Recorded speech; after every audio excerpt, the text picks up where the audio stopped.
안녕하세요. 서울이건치과 이재성 원장입니다. 오늘은 진료실에서 환자분들이 충치 때문에 하시는 질문 두 가지를 설명을 드리려고 합니다. 첫 번째는 원장님 충치가 있다고 하셨는데 저는 시리지도 않고 아프지도 않거든요. 증상이 하나도 없는데 꼭 치료를 해야 되나요?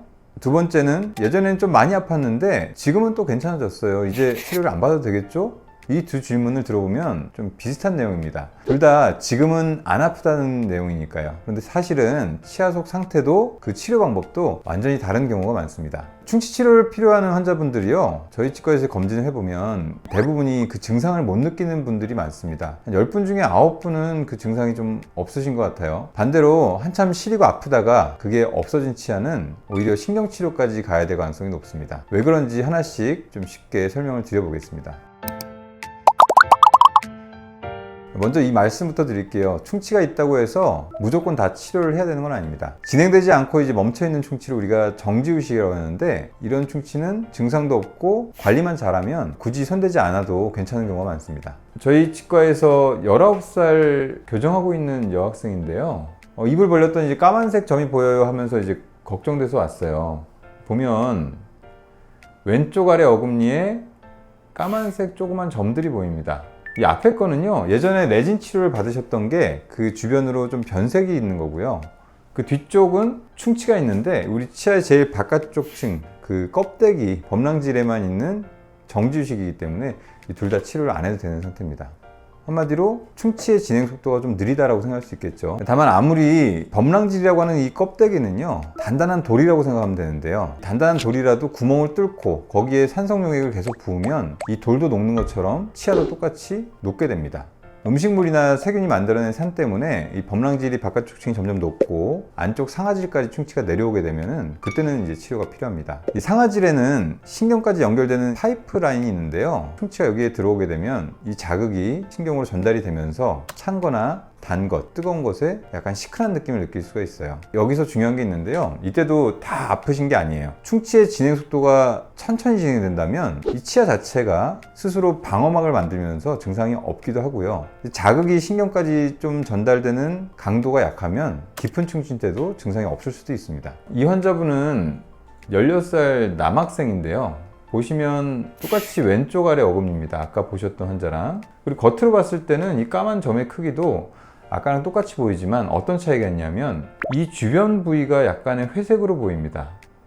이건 무엇을 얘기하냐면 요 위에 있는 이 구멍을 통해서 아래까지 내려간 충치가 이 상아질에서 커지고 있는 걸 얘기합니다. 실제로 우리가 엑스레이를 찍어보고 충치 치료를 했을 때는요, 안쪽을 열어보면 이렇게 보이는데 이 바깥쪽 층의 흰색이 범랑질이라고 생각하시면 되고요, 안쪽이 상아질입니다. 그리고 여기에 보이는 이 갈색 부분은 아직 충치가 덜 제거된 부분인데 생각보다 굉장히 좀 깊게 들어가 있습니다.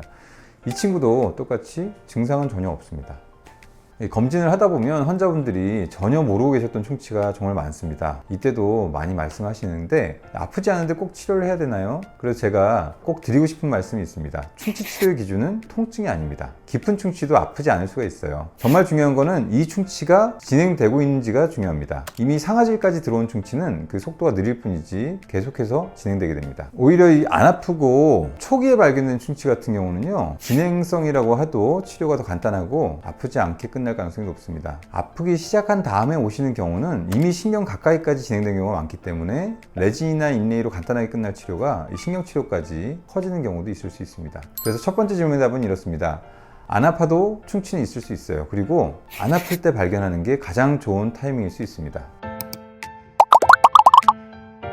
이 질문은 첫 번째보다 조금 더 조심해서 봐야 됩니다. 이것도 이제 두 가지로 나뉘는데요. 먼저 충치랑 관계없이 치아에 좀 충격을 받았다고 생각한다면, 그리고 컨디션이 좀 안 좋다 이런 경우에는 치아에도 신경이 똑같이 있는데 우리가 신경이 예민해진다라고 표현하는 것처럼 치아의 신경도 일시적으로 예민해졌다가 자극이 줄어들면 통증이 가라앉는 경우가 있습니다. 찬물을 마실 때 잠깐 시리고 또 자극이 사라지면 또 괜찮아지는 이런 가벼운 초기 반응 같은 경우는 컨디션이 좋아지면 없어지는 경우도 있습니다. 이 경우는 충치랑은 관계없는 일시적인 치아의 과민 반응이라고 생각하시면 됩니다. 두 번째 경우는요, 이미 충치가 깊어져서 신경까지 염증이 생겼고 그래서 한동안 좀 아프다가 어느 순간 갑자기 통증이 사라지는 경우가 있습니다. 이때는 치아가 회복된 게 아니라요, 이미 신경이 어떤 정상적인 범위를 넘어섰기 때문에 반응을 하지 못하는 거라고 생각하시면 됩니다. 쉽게 얘기해서 이제 불이 처음에 났을 때 화재 경보기가 울리다가 화재 경보기까지 불에 녹고 나면 그 화재 경보기가 꺼지게 되겠죠. 이런 상황이라고 생각하시면 됩니다. 처음에는 찬 거에 시리고 뜨거운 거에 불편하다가 밤에 아프다가 어느 날 갑자기 괜찮았다고 한다면 이건 그냥 좋아졌다고 보시면 안 됩니다. 신경이 죽거나 이미 괴사된 경우에는요, 통증이 오히려 줄어들 수도 있습니다. 하지만 이 감염이 남아있기 때문에 염증이 뿌리 끝으로 퍼지게 되면 나중에 고름주머니가 생기거나 얼굴이 붓거나 급성 통증이 심하게 올 수도 있습니다. 환자분 케이스를 한번 더 보여드릴 텐데요, 이 친구는 이제 19살 여학생입니다. 오른쪽 아래가 아프다가 안 아파져서 한 1년 정도를 치과를 내원을 안 했습니다. 근데 갑자기 치아가 깨져서 오신 경우인데요, 보시면 오른쪽 아래 어금니가 절반 정도가 깨져 있습니다. 실제로 엑스레이를 보면요, 충치가 이미 뿌리 쪽까지 내려가 있고 그리고 이 뿌리 끝을 보면 까만색 고름주머니가 잡히고 있습니다. 이 정도 크기의 고름주머니 잡혔다는 것은 이미 치아 안에 있는 신경은 전부 다 손상이 되어 있다고 우리가 생각을 합니다. 그래서 이 친구 같은 경우는 나이가 어리기 때문에 최대한 치아를 살리기 위해서 신경치료를 진행을 하고 있는데요, 충치를 다 제거하고 나면 실제로 치아가 거의 절반 이하로 남게 되는 이런 경우까지도 진행이 될 수가 있습니다. 두 번째 질문의 답은 이렇습니다. 아프다가 안 아파졌다고 해서 이 치료가 필요 없어졌다는 건 아닙니다. 정말 더 나빠져서 감각이 줄어든 경우도 있을 수 있어요. 그래서 치과에서는 이렇게 봅니다. 진료실에서 환자분들이 며칠 전까지만 해도 진짜 아팠는데 지금은 안 아파요, 괜찮아진 거죠? 이렇게 말씀하시면 저는 오히려 더 긴장을 하게 됩니다.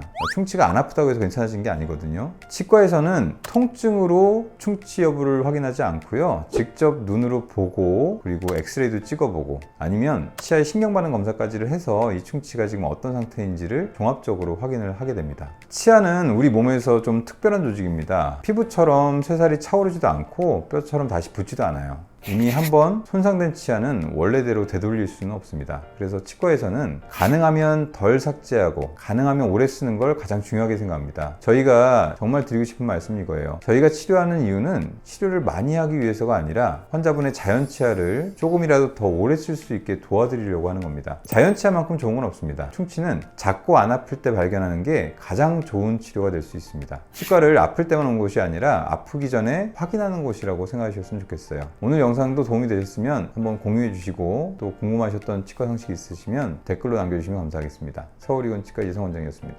감사합니다.